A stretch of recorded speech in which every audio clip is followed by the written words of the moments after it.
അവൾ കാറിൽ നിന്നും പതിയെ പുറത്തിറങ്ങി. ആ വീടിന്റെ മുറ്റം ആളുകളെ കൊണ്ട് നിറഞ്ഞിരുന്നു. എല്ലാവരുടെയും മുഖത്ത് ഒരുതരം മരവിപ്പ്. പക്ഷേ അവളുടെ ഉള്ളിൽ ഒരു കടൽ ഇരമ്പുകയായിരുന്നു. ഓരോ ചുവടും മുന്നോട്ട് വെക്കുമ്പോൾ ഓർമ്മകൾ പുറകോട്ട് സഞ്ചരിച്ചു.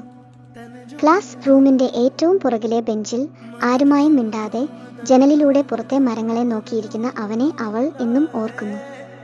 എല്ലാവരും ഗ്രൂപ്പുകളായി ചിരിച്ചും കളിച്ചും നടന്നപ്പോൾ അവൻ സ്വന്തം ലോകത്തായിരുന്നു. അവളാണ് ആദ്യമായി അവന്റെ അടുത്തേക്ക് ചെന്നു മിണ്ടിയത്. പതുക്കെയാണെങ്കിലും അവൾ അവന്റെ ഏക സുഹൃത്തായി മാറി. പക്ഷേ ഒരു കാര്യത്തിൽ അവൾ എപ്പോഴും അത്ഭുതപ്പെട്ടിരുന്നു.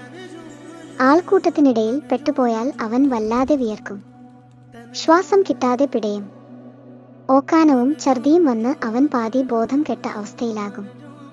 എന്താണെന്ന് ചോദിക്കുമ്പോഴെല്ലാം ഒരു ചെറുപുഞ്ചിരിയോടെ അവൻ ഒഴിഞ്ഞുമാറുമായിരുന്നു. സ്കൂൾ വാർഷികാഘോഷത്തിന്റെ അന്നാണ് എല്ലാം മാറിമറിഞ്ഞത്.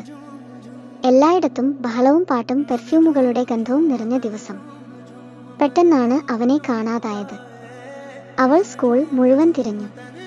ഒടുവിൽ ആരും വരാത്ത പഴയ സ്റ്റോർ റൂമിന്റെ ഇരുട്ടിൽ മുഖം കൈകൾക്കുള്ളിൽ ഒളിപ്പിച്ചു വിരിച്ചിരിക്കുന്ന അവനെ അവൾ കണ്ടെത്തി. അവൾ അവന്റെ തോളിൽ ഒന്ന് തൊട്ടതേയുള്ളൂ. ഒരു വൈദ്യുതാഘാതം ഏറ്റതുപോലെ അവൻ ഞെട്ടിത്തെറിച്ചു. കണ്ണുകളിൽ വല്ലാത്തൊരു പേടി.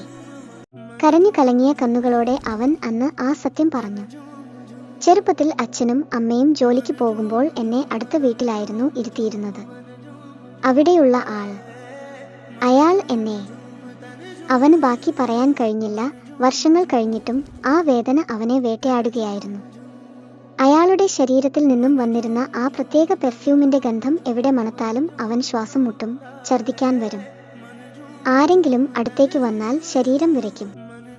ഒരു വലിയ ട്രോമയ്ക്കുള്ളിലായിരുന്നു അവന്റെ ജീവിതം. അവൾ അവനെ ആശ്വസിപ്പിച്ചു. നമുക്ക് കൗൺസിലിങ്ങിന് പോകാം, എല്ലാം ശരിയാകും എന്ന് ഉറപ്പു നൽകി. പക്ഷേ ആ ഇരുട്ട് അത്രമേൽ അവനെ കീഴടക്കിയിരുന്നു. അന്ന് രാത്രി സമാധാനത്തോടെ ഉറങ്ങാൻ പോയ അവൾ രാവിലെ ഉണർന്നത് ഫോണിലെ ഒരു മെസ്സേജ് കണ്ടാണ്. എനിക്ക് ഈ ലൂപ്പിൽ നിന്ന് രക്ഷപ്പെടാൻ കഴിയില്ല. ഈ ജീവിതം ഞാൻ മടുത്തു. ഞാൻ പോകുകയാണ്. അവൾ വെപ്രാളത്തോടെ അവനെ വിളിച്ചു. പക്ഷേ ഫോൺ ഓഫ് ആയിരുന്നു.